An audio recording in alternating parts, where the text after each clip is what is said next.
கஷாயத்தில் வந்து பார்த்திங்கன்னா நிறைய வகை கஷாயம் இருக்குது. இன்றைக்கி வந்து எனக்கு தெரிஞ்ச வகையில் உள்ள ஒரு கஷாயத்தை நான் செய்ய போகிறேன். இது எதுக்கு யூஸ்வலாக பாய்ப்பாங்கன்னா வந்துட்டு சளி, இரும்பல் இதுக்கெல்லாம் வந்துட்டு இந்த கஷாயம் குடிக்கிறது ரொம்பவே நல்லது. ஸோ அதை தான் இன்றைக்கி நான் உங்கள்கிட்ட காட்ட போகிறேன்.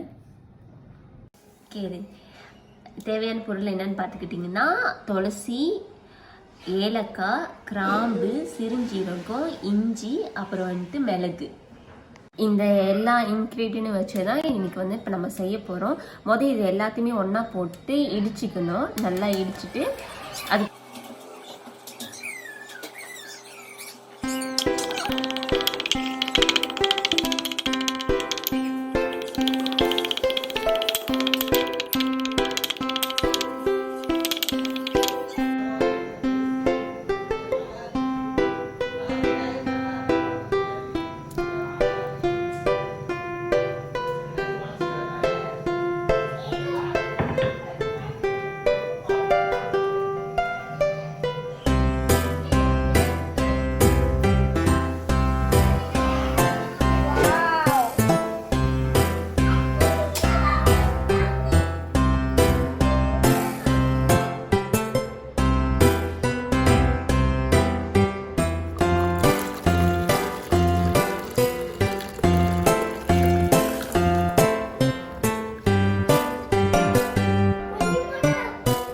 ஓகே, இப்போ நம்ம இது வந்து செஞ்சு வடிகட்டி நான் ஒரு இந்த மாதிரி ஊற்றி வச்சுருக்கேன்.